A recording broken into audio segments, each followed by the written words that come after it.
My name is Lauren. I am 32. I live in San Francisco, and I've been on a sobriety journey for multiple years, and I've had varying levels of sex success and determination, I would say. But right now I have 7 months. What would you say, like, you wish you knew for those times before that didn't work out, those times before where you weren't able to have such a long sprint of time?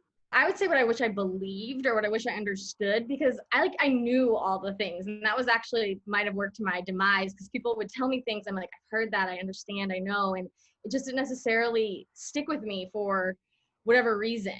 But I think understanding that sobriety is, like we were just talking about, it's not that difficult. It's not more than just a simple shift of your mindset and your behavior or your reaction to like anxiety or stress. Like, instead of turning to something that once was your go-to, adjusting that.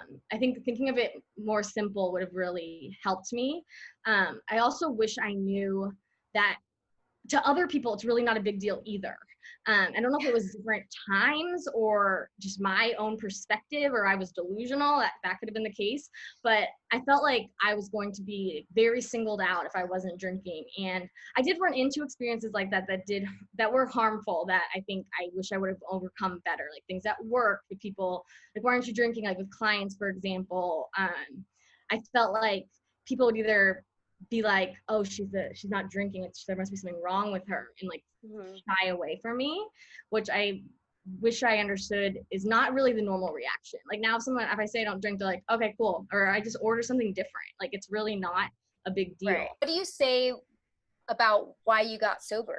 Drinking is exhausting. Drinking was exhausting. Alcohol made my life exhausting. In all seriousness, it wasn't always that way, but it became that way. I had alcohol in my life in a lot of different places. It was like fun, a little problematic, still fun, kind of problematic. Like, but I really, why I ultimately ended is it was more trouble and causing me more trouble than it was bringing me joy. It was not fun. I felt like I was hiding things. I felt like I was hurting people around me, and I really was. And there's so many things that I look back on that, like, who I feel is my authentic self, like someone that's pretty logical, like empathetic, like to sometimes a fault, like wanting to, like, does not want to hurt people. Like, I was actively doing those things, like, right, all the time. When people say, like, I know what you're feeling, I was the person sitting there being like, but no, you don't really understand what I'm feeling. Like, trust me, you don't have the same job, you don't have the same family, you don't have the same friends, you don't have the same relationship circumstances, etc.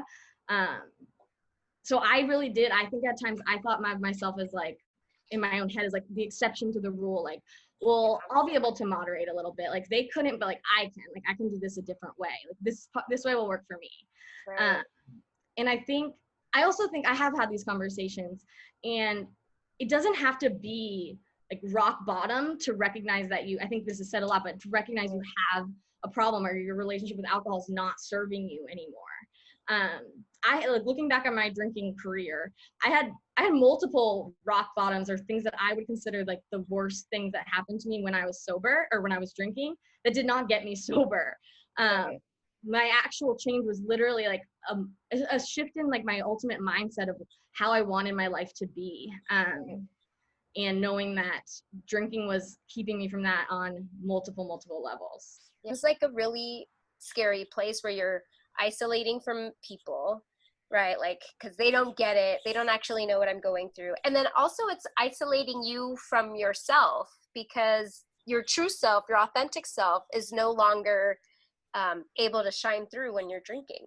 I think just really recognizing that everyone has a different experience. Some people drink a couple of glasses of wine too many, and they feel like that's the end of their world. Right. Some people are on the street shooting heroin, and that's the end of their world. Like, addiction is addiction when it comes down to it.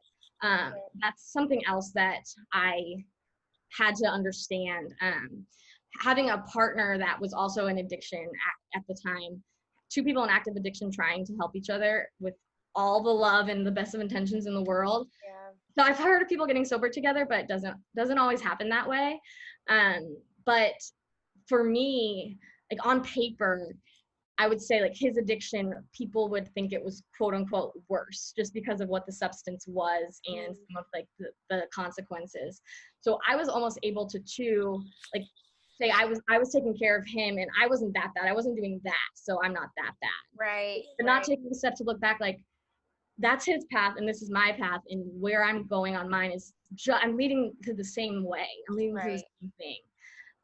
I've had conversations like also with women that have talked about like the wine was their thing and like they can't understand. They think that when someone talks about like, oh, they drink like hard liquor a lot, they're like, oh, they were way worse than me.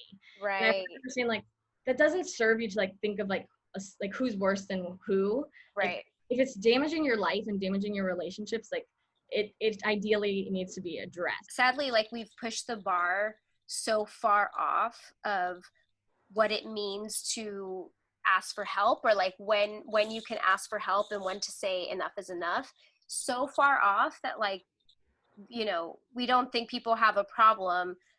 Even when our friends are like so drunk and like laying down in the street, we're just like, ha ha ha, so funny. We've all been there. And it's like, wait, why are we okay with this? I don't understand. But if it was like someone, you know, because they took too many like Vicodin or something, we'd be like, whoa, that's an issue.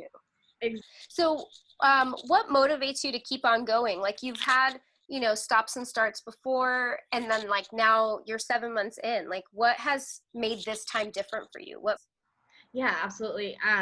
What motivates me the most, my first go-to was I was about to say relationships, but then I stopped myself there because it really, like, I feel, again, this is like the cliche answer, but it has to be myself. And I really do know that now, which I didn't recognize for a long time.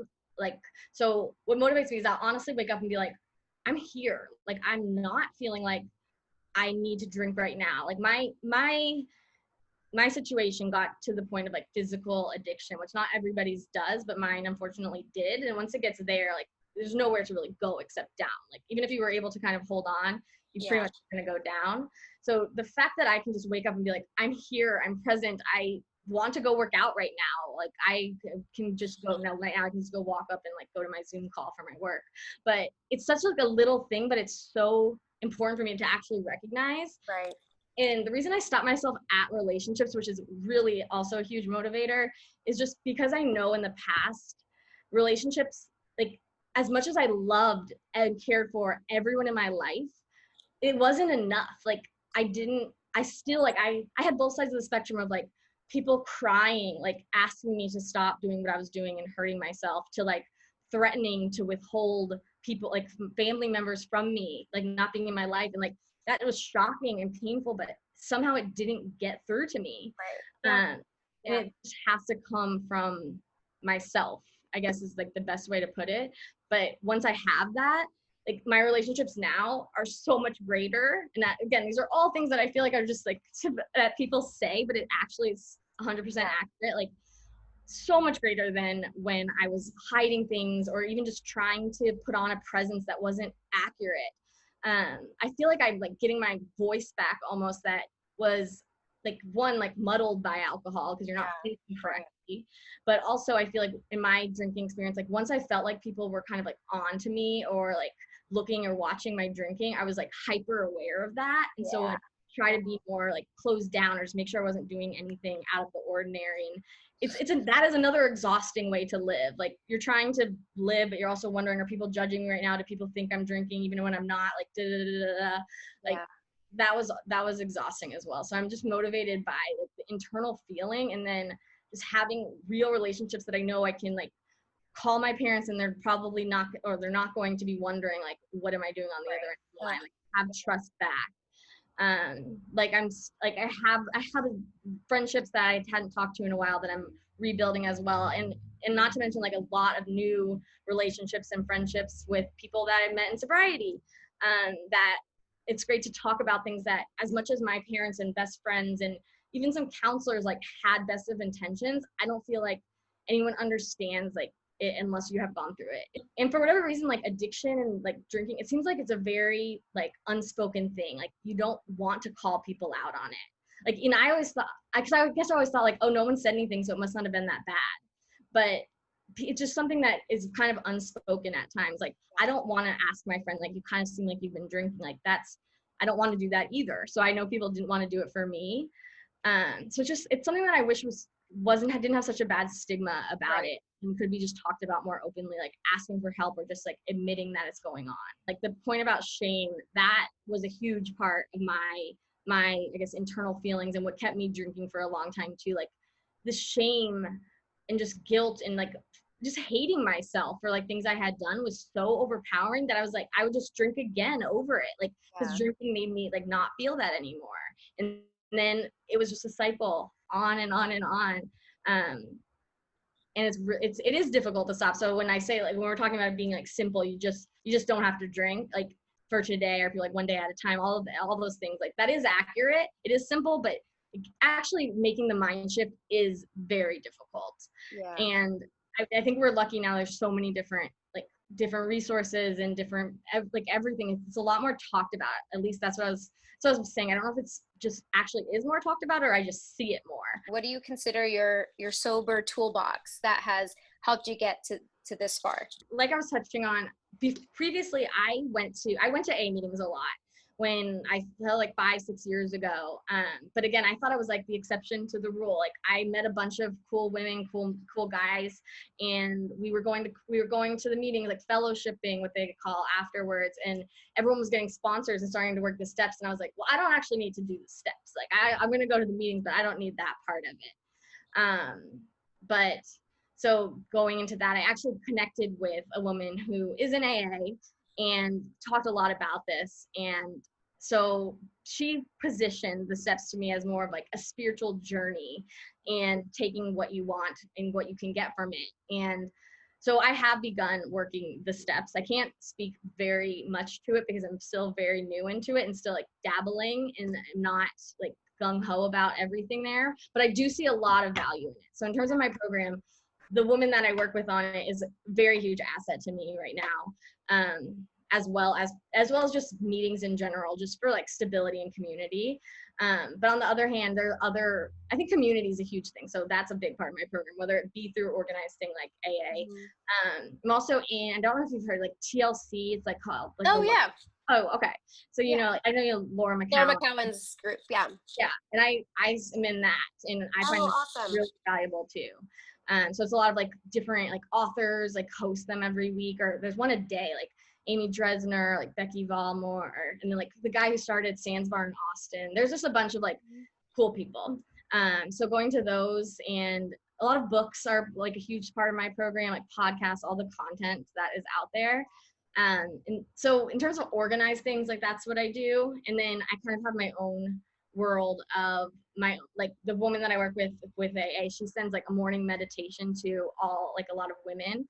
And sometimes it's just like a funny meme, but she's on Florida. So every time I wake up, I usually see that. And that just kind of puts me in like the right mindset of my own like kind of journaling, which she's trying to get me into. I don't know if you've heard of morning pages. I like keep hearing people refer to this. Like I hadn't either. Apparently it's a whole book that's all about like writing 3 pages when you first wake up in the morning. And okay. A lot of people are into it. So I'm trying that. So in terms of my program is evolving. Yeah.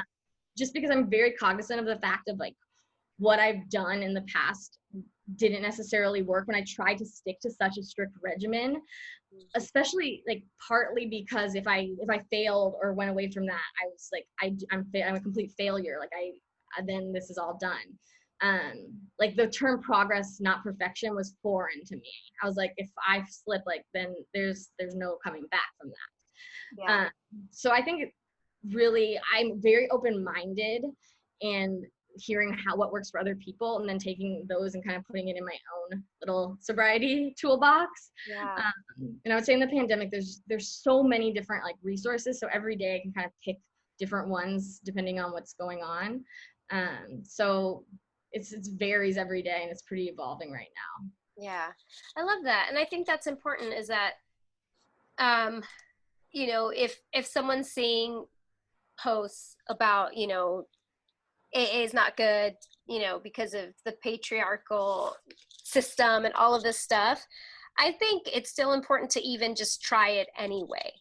Like, there's no harm in actually just going and trying and seeing what it's like for yourself. Like, I think that's, you know, part of just like critical thinking, and just, evaluating what's actually best for me and not just taking the advice of other people.